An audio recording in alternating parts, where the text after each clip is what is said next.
That's Matthew 26, verses 37 to 46.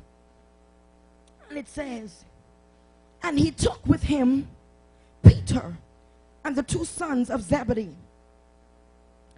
And he began to be sorrowful and deeply distressed. And then he said to them, my soul is exceedingly sorrowful, even to death. Stay here and watch with me. Somebody shout, watch. 39. He went a little farther and fell on his face and prayed, saying, oh my Father, it is possible, let this cup pass from me. Nevertheless, not as I will, but thy will be done. Verse 40 says, and then he came to the disciples and found them sleeping. Somebody shout, sleeping. And said to Peter, what? Could you not have watched with me for 1 hour? 41. Watch and pray lest you enter into temptation. The spirit indeed is willing, but the flesh is weak. 42. Again, a second time he went further. He ran away and prayed, saying, oh my Father, if this cup cannot pass away from me unless I drink it, your will be done. 43. And he came, found them again sleeping. Somebody shout, sleeping. For their eyes were heavy. So he left them and went again and prayed the third time, saying the same words. And then he came to his disciples and said again, are you still sleeping and resting? Behold, the hour is at hand. Somebody shout, at hand.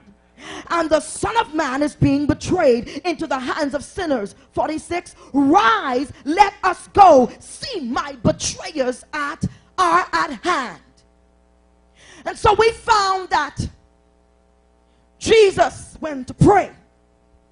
And when he went to pray, he took some people with him. And he didn't just take them because he was lonely and wanted some company. He took them so that they can be on watch. We understand that the word watch means man. And then not man, but to man your position. The word watch means to be on guard. The word watch means to be alert.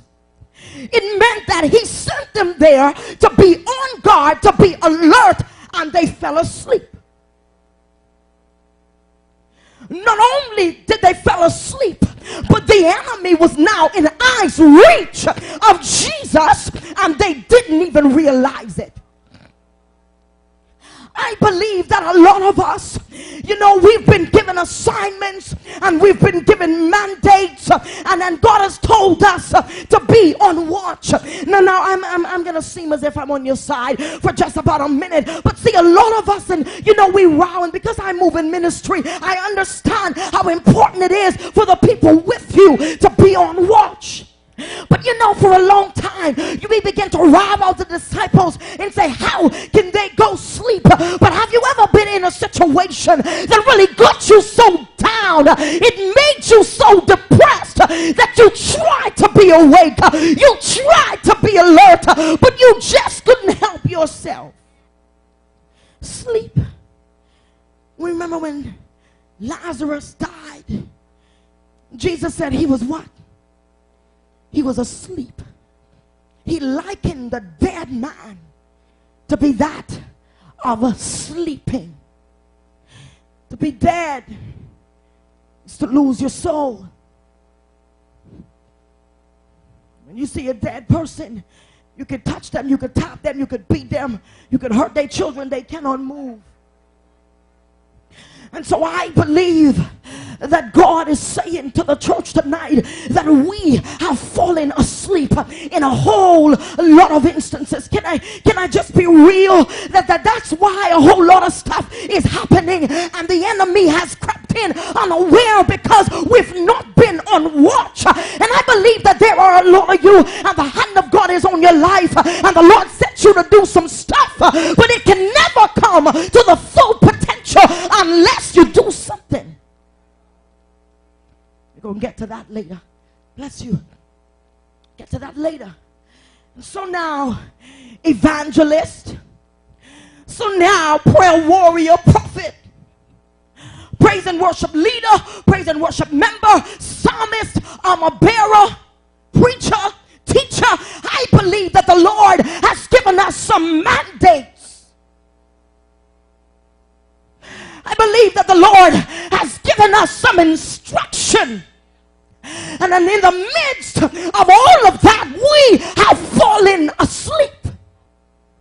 But can I say to you, for the mere fact you are sleeping, it doesn't mean that the position, that the mandate that you were given has now faded away. It means that while you are sleeping, the position is there, but no one is there to stand watch. Some of you, God gave you some dreams.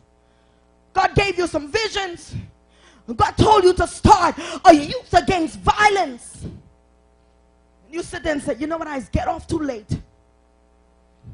But time as I go home and I cook and I do everything I need to do, I don't have time for all of that. And then we find that even in your little island, violence has crept in. See, we need to get it right. It's not about the government. The government cannot fix crime. The government cannot fix the recession. No. See, we need to get that right. Some of you that are not even in the church yet, and God spoke a word over your life from before the foundation of the world, and God been speaking to your spirit, and He been saying, do this, do that, and you said, oh, not me, oh, I'm ready yet, I'm too young. You know, when I get 50 or when I get 60, right before I about to die, I say, God, forgive me for my sins, make me say amen. We have it all planned out. And we have a place filled with people that are asleep. We have a church filled with